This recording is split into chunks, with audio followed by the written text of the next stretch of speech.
de território movida pelo capitalismo e empreendida pelas potências mundiais da época. Nessa primeira parte do vídeo, vamos ver a revisão que o professor Elias, o meu professor de história, passou em sala, mas só a parte sobre o neocolonialismo. São só 17 questões. Eu acho que dá pra responder rapidinho. Cada pergunta eu vou dar a resposta, mas vou dar uma explicaçãozinha.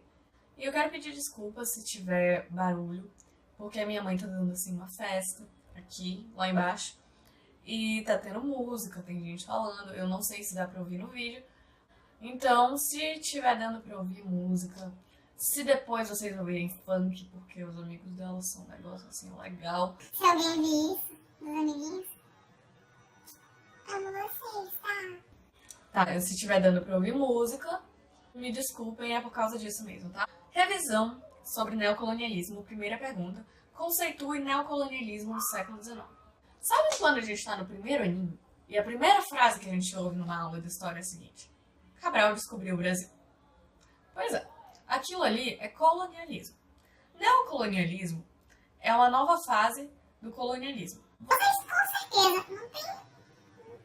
Se você tá assistindo aqui, eu espero que você saiba que o Brasil já foi uma colônia de Portugal. O Brasil foi uma colônia de Portugal, como eu espero que todo mundo aqui saiba. Aquilo ali era o colonialismo. Neocolonialismo é muito parecido. É basicamente uma corrida de dominação de território que foi empreendida pelas potências europeias, pelos Estados Unidos, ou potências mundiais da época. É uma corrida de dominação movida pelo capitalismo. Eles estavam procurando fora mão de obra mão de obra barata, atenção, mão de obra barata e matéria-prima. Eles se voltaram muito nessa época para a Ásia, para a África, para a Oceania, mas mais para a Ásia e para a África. Na primeira fase da colonização, século XIV, XV e tal, a gente vê bem mais colônias espanholas, colônias na América. Agora a gente vai para o outro lado, vamos para o Oriente, África, Ásia. A gente não vai falar da Oceania, mas teve sim neocolonialismo na Oceania, mas a gente foca em África e Ásia. Isso é neocolonialismo. Repitam comigo, tá? Corrida pela dominação de território movida pelo capitalismo e empreendida pelas potências mundiais da época. O que as potências imperialistas buscavam na Ásia e na África do século XIX? A gente pode resumir, como eu já falei, mão de obra barata, ou mesmo de graça, tipo escravidão, e matéria-prima. A África, especialmente, tinha carvão, que era muito importante para as indústrias. Então vocês já viram, né? O mundo inteiro virou para a África. O que era o darwinismo social e qual a sua relação com o neocolonialismo? No século XIX, existiam as chamadas teorias racistas. O darwinismo social é baseado naquela teoria de Darwin, que vocês já devem ter muito ouvido falar. No nono ano, acho que todo mundo já ouviu falar sobre seleção natural. Se você for aluno do meu professor de ciências, professor Jonas Aranza, você deve ter ouvido isso desde o momento que você pisou na sala de aula dele, porque ele só fala disso. Não, mentira. Mas ele fala muito disso, o tempo todo. Darwinismo social se baseia nisso. Se só as raças mais fortes sobrevivem, então os brancos fizeram questão de dizerem que eles eram a raça mais forte. Esse tipo de teoria racista, em primeiro lugar, dividia seres humanos em raças. Tinha lá a raça branca, a raça negra, a raça amarela. Nós vamos dividir assim, raça branca, raças de cores, para ser mais fácil explicar. Era a seguinte teoria. Os brancos são superiores, então os brancos são civilizados. Então, os brancos têm o dever de levar a civilização para os povos de cor, os pobrezinhos, eles não têm nada, eles não são brancos. Temos que ter pena, temos que ajudar eles, temos que levar a civilização. Meu Deus. Daí aparece a bandeira dos Estados Unidos atrás de mim, que eles diziam que tinha uma missão civilizadora para com as raças de cor. Isso era basicamente uma forma de justificar o imperialismo, o neocolonialismo. Imperialismo e neocolonialismo é a mesma coisa, tá? Ou melhor, para nível de prova, pro que ensinam no nono ano e tal, essas teorias racistas, o darwinismo social, era só uma forma de dizer que essas teorias eram científicas e de justificar todas as atrocidades que aconteceram nesse período que os brancos fizeram com as raças de cor. É só uma justificativa para tudo que eles fizeram, que era a missão civilizadora defendida pelas potências. Já falei sobre missão civilizadora, se achavam os mais avançados. Então eles diziam que tinham o dever de ir para outros lugares e civilizar as pessoas. Ou seja, impor a cultura europeia, impor a cultura americana, impor a cultura ocidental para outros povos que não tinham essa cultura. Explique de forma resumida a colonização da Argélia pelos franceses. A colonização da Argélia pelos franceses, eu vou ser bem resumida nesse negócio, tá? Até porque o nosso livro não fala muita coisa, então eu imagino que o professor não vá cobrar muito sobre a Argélia. Ele não falou muito sobre o assunto, não foi um assunto para o qual a gente deu muita atenção. Então, colonização da Argélia, eu vou ser bem rapidinho. Não foi nada dramático, não foi que nem Inglaterra na Índia, não teve nenhuma rebelião, assim, não teve nada demais. Por volta de 1830, os franceses conseguiram, já estavam adquirindo muito território, estavam conseguindo dominar o que hoje é a Argélia. Eles começaram a obrigar a população a trabalhar para eles, em vinícolas deles, plantações deles, enfim, a impor o modo de viver dele para os nativos da Argélia. A opressão francesa se deu também de outra maneira, foi através de leis que eles propunham e que o Congresso da Argélia era praticamente obrigado a aceitar. Foi isso que aconteceu na Argélia, quando a Argélia estava na mão dos franceses. Eu fui bem resumida, obviamente, foi um negócio bem mais... Mas a nível de prova de 9º ano, é isso que vocês precisam saber, basicamente. Que povo colonizou o Congo e como foi a colonização? O Congo foi colonizado pela Bélgica. Só que aí que tá. O Congo não era um território belga. O Congo era território privado do rei Leopoldo II da Bélgica. E ele foi bastante cruel. Esse, na verdade, é considerado um dos eventos mais cruéis da história, porque durante a colonização da Bélgica no Congo, morreram cerca de 10 milhões de congoleses. Então vocês já viram que foi um negócio assim, light, nem um pouco sangrento, nem um pouco cruel, nem um pouco perverso. Ele era gente boa. E a fortuna que ele extraiu em forma de borracha e marfim do Congo é incalculável. Ele tinha políticas muito severas. Enfim, todo esse negócio foi muito cruel, foi muito sangrento, muita gente morreu. E só parou quando foi exposta para o mundo essa situação. Através desse missionário batista, a Scrivener, e houve uma indignação mundial também, né? E ele acabou vendendo o Congo para a coroa belga.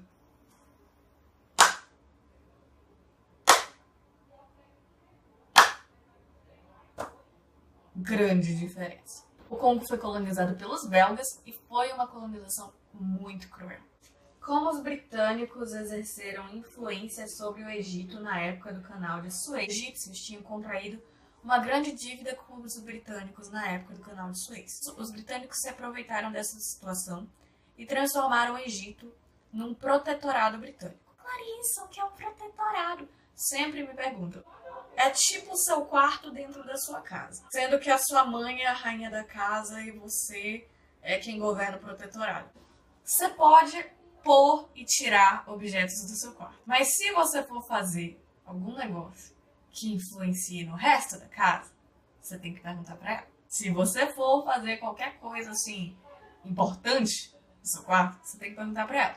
As coisinhas básicas você resolve, mas você não pode pintar o seu quarto sem você pedir permissão pra ela. É mais ou menos isso que acontece com o protetorado. Tem um governo próprio, mas a política externa e a segurança, eles precisam falar com o reino que controla. O Egito se tornou um protetorado britânico, o Egito estava sob controle britânico em termos de política externa e segurança. Quais os motivos das revoltas dos africanos contra a colonização? Então, né? Vamos lá. Chega alguém no seu país e começa a te mandar viver de uma forma completamente diferente, adivinha, da forma como ele vive. Você vai ficar feliz? Não. Mas o principal foi a exploração econômica. Então, o fato de que os africanos já não mandavam mais na própria casa, né? Eles não tinham mais controle nenhum, eles não tinham mais poder sobre as terras deles. Eles não Agora eles estavam sendo controlados pela Europa. O fato de que uma nova cultura estava sendo imposta para eles. Eles tinham que abandonar antigos hábitos, a própria cultura, a forma deles de lidar com a vida, a forma deles de administrar. Eles tinham que renunciar a isso em nome dos hábitos europeus. Qual o objetivo da Conferência de Berlim? A África estava sendo muito cobiçada. Tinha que ter alguma regra. Tinha que ter algumas diretrizes, porque senão ia dar numa guerra geral, assim. A Primeira Guerra Mundial tinha acontecido muito antes, se não tivesse tido certas imposições. Então, o objetivo da Conferência de Berlim era estipular algumas regras, algumas diretrizes a serem seguidas na partilha da África. Porque falam, a Conferência de Berlim era para partilhar a África. Mas a partilha da África não ocorreu na Conferência de Berlim. Ocorreu depois, seguindo as diretrizes estabelecidas na Conferência de Berlim. E também sobre a livre navegação nos rios Níger e Congo, que eram rios importantes e que dizia que todo mundo podia navegar ali. Cite 4 decisões da Conferência de Berlim. Primeira decisão da Conferência de Berlim: permitir a livre navegação e o livre comércio nas bacias do rio Congo e Níger, 2 importantes vias naturais de penetração no continente. Basicamente, todo mundo que foi para a Conferência de Berlim, todos os países representados ali, podiam navegar pelo Congo e Níger. Ninguém podia proibir. B. Que uma nação europeia só teria direito a um território africano se comunicasse sua ocupação às demais nações e enviasse para a área uma autoridade capaz de manter a ordem e fazer respeitar os direitos de comércio e de trânsito. Digamos, eu sou Inglaterra, porque... Sou Inglaterra. Eu posso pegar aquele determinado território lá. Mas para isso eu tenho que avisar para a Espanha, eu tenho que avisar para Portugal, eu tenho que avisar para a Alemanha, tenho que avisar... Enfim, tenho que avisar para todos os países europeus. E eu tenho que ser capaz de colocar ali alguém para governar, para tomar conta, que consiga manter a ordem, que consiga seguir as regras estabelecidas na Conferência de Berlim. C. Conceder direitos especiais de proteção aos missionários e exploradores europeus. Ou seja, um missionário, um explorador europeu, tinha que ter direitos especiais independente de, por exemplo, se fosse um português numa terra britânica, ainda assim ele tinha que ser protegido. Ele tinha que ter direitos próprios de missionário, de explorador, de europeu. Reconhecer o Estado Livre do Congo como propriedade particular do rei Leopoldo da Bélgica. Esse território imenso serviu como estado tampão, separando as demais áreas ocupadas pelos europeus e assegurando a todos os direitos de navegação e comércio. Porque, sabe, como não era um território, era uma propriedade privada, não era um território belga. Então ficou meio que um negócio para balancear, assim, aqueles territórios de toda a Europa. Tinha a Europa inteira estava na África. Então, ter um território que não era europeu, era propriedade privada. Para essa próxima pergunta, antes eu quero deixar claro, se alguém que não for da minha escola está assistindo, esse daqui é o livro de escola que a gente usa, História, Sociedade e Cidadania, do Alfredo Bolo Jr. Vocês já vão entender por que isso é importante. Porque o autor do livro defende que a partilha da África não ocorreu na Conferência de Berlim. A partilha da África só aconteceu depois da Conferência de Berlim. Por quê? Nos anos depois da Conferência de Berlim, houve uma quantidade imensa de tratados bilaterais, ou seja, entre 2 países, para dividir territórios africanos. Por exemplo, se não me engano, não tenho certeza, mas foi a Inglaterra e a França que fizeram mais de 200 tratados nos anos depois da Conferência de Berlim. Então a África realmente não foi dividida na Conferência de Berlim. A África foi sendo dividida depois, seguindo regras da Conferência de Berlim. Agora nós vamos sair da África, tá? A gente está indo para a Índia agora. E nós vamos falar sobre a Revolta dos Cipais. Qual o motivo da Revolta dos Cipais? A Revolta dos Cipais foi uma revolta indiana, foi uma revolta que ocorreu na Índia, em relação à dominação britânica da Índia. Essa revolta foi por causa do abuso de poder que estava acontecendo na Índia. Quando os britânicos começaram a transformar a Índia numa colônia, é o seguinte, os indianos produziam tecidos, só que os britânicos também produziam tecidos e precisavam de mercado consumidor. Então, quando eles começaram a colonizar a Índia, eles foram lá, aumentaram os impostos sobre os tecidos indianos, tornando eles muito mais caros. E começaram a vender tecidos ingleses. Muitas. As fábricas de tecido indianas faliram. Então só tinha tecido inglês para vender. E muito indiano começou a trabalhar fazendo algodão para os ingleses e parou de produzir comida para a Índia. Então também os ingleses vendiam tecido, os ingleses monopolizavam a venda de tecido, os ingleses monopolizavam o comércio de comida. Então vocês já viram, era tudo muito caro e eles lucravam muito. E isso criava crises econômicas. A população passava fome. O motivo da revolta dos cipais foram todas essas situações que estavam acontecendo na Índia por causa do abuso de poder inglês sobre a Índia. Ela aconteceu em 1857 e teve esse nome porque cipaios era o nome dado aos soldados nacionalistas indianos, no caso, que lutavam contra os ingleses. Acontece que é óbvio que os ingleses ganharam essa bagaça. Por quê? Eles usavam metralhadora, eles tinham armas muito mais avançadas do que os indianos.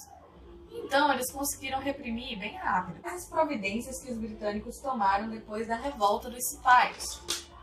Os britânicos aproveitaram a situação da revolta dos cipaios e depois que ela foi reprimida, eles começaram a interferir diretamente no governo, através de um vice-rei, e alguns anos depois a Rainha Vitória, em pessoa, foi coroada Imperatriz da Índia. Então, vocês já viram, acabou para a Índia. A Inglaterra tomou o controle. A Inglaterra acabou com a Índia. Por que a Índia era tão importante para os britânicos? A Índia era importante para os britânicos, em especial por causa da sua localização estratégica. Mas não só por isso. É porque na Índia eles lucravam muito. Então é óbvio que eles queriam a Índia. Quais os motivos que ocasionaram a Guerra do Ópio? Vamos lá. Guerra do Ópio já é na China, já saindo da Índia e também tem a ver com os britânicos. Guerra do Ópio foi um negócio assim. A China era um império autossuficiente. Sempre foi. Praticamente autossuficiente. Eles não se interessavam nos produtos vendidos pelos europeus, porque eles já tinham tudo que eles precisavam. Só que os europeus queriam coisa chinesa. Eles gostavam das porcelanas chinesas, das sedas chinesas, do negócio que os chineses produziam. Então, a balança comercial sempre foi favorável para os chineses quando eles negociavam com os europeus. Só que aí o jogo virou. Os ingleses descobriram que o ópio, que é uma droga altamente viciante, é um negócio pesado, era muito lucrativo. Por quê? Porque era proibido na China. E eles, mesmo assim, eles começaram a importar e a vender ópio na China. Traficantes ingleses. Eles drogaram a população de uma forma que ficou todo mundo viciado. Não todo mundo, vocês não entenderam. O pessoal viciou nessa droga, porque eles ficaram altamente dependentes. Muitos chineses perdiam tudo para sustentar o vício. Fazia muito mal para a saúde. Só que eles ficaram viciados, eles tinham que comprar. Então, como aquilo ali não era produzido na China, era muito lucrativo para a Inglaterra, mas muito lucrativo para a Inglaterra. Era muito importante para a China, mandou uma carta para a Rainha Vitória, implorando para ela para ela não permitir mais a venda do ópio na China. Não deu certo, ela nem sequer respondeu. Os chineses ficaram com muita raiva e um dia chegou um navio da China carregado com quase 1.400 toneladas de ópio. Os chineses apreenderam e jogaram no mar. Os ingleses ficaram com muita raiva e mesmo sendo proibido na China, eles alegaram dano à propriedade privada e bombardearam, e o governo da Rainha Vitória mandou bombardear várias cidades chinesas. Assim começou a Guerra do Ópio, que foi ganha pelos ingleses. Acabou com a imposição do Tratado de Nanquim, assinado pela China em 1842, e acabou com a China. Foi humilhante, foi um negócio assim, foi um dos tratados mais importantes da história da China, e é muito humilhante. Aqui os tópicos. Em primeiro lugar, 5 portos chineses teriam que ser abertos para os ingleses. E os ingleses poderiam negociar como eles quisessem nesses 5 portos. Então vocês já viram, negócio lindo. Os ingleses seriam indenizados pelos chineses em 21 milhões de dólares. é uma indenização milionária, 21 milhões de dólares, pelos danos causados, pelos prejuízos causados pela guerra e pela aquela história do ópio que foi jogado no mar. O controle da capital de Hong Kong pelos britânicos. E também um direito, olha essa, direito para os ingleses serem julgados pelas próprias leis, e não pelas leis chinesas, caso cometessem um crime em território chinês. Então, foi assim, foi isso a Guerra do Ópio. E vocês já viram que foi muito humilhante para a China, acabou com a China. Quais as decisões do Tratado de Nanquim? Acabei de responder a pergunta para vocês. E 17ª pergunta, a última sobre neocolonialismo. O que foi a Era Meiji? A Era Meiji foi uma era de modernização no Japão, porque é o seguinte, os japoneses nunca tinham feito grande comércio com o Ocidente, mas no século XIX, as relações comerciais do Japão com o mundo ocidental aumentaram muito. Então, com isso, começou a vir um questionamento se seria necessário para o Japão se ocidentalizar, se modernizar nos moldes ocidentais. Algumas pessoas defendiam que sim, e algumas pessoas defendiam que não. Houve uma guerra civil, e quem ganhou foram os a favor dessa modernização ocidental. Então, o imperador declarou, no final dessa guerra, o início da Era Meiji, que foi a era de modernização do Japão em caráter ocidental. No final, o Japão se tornou uma nação imperialista também. O Japão, inclusive, entrou em guerra com a China em 1894. E aí, no final, eles também puseram um tratado humilhante para a China. E foi assim que eles ganharam a ilha de Formosa, também conhecida como Taiwan. Então, é isso que é a Era Meiji. Então, acabamos as nossas perguntas de revisão sobre o neocolonialismo.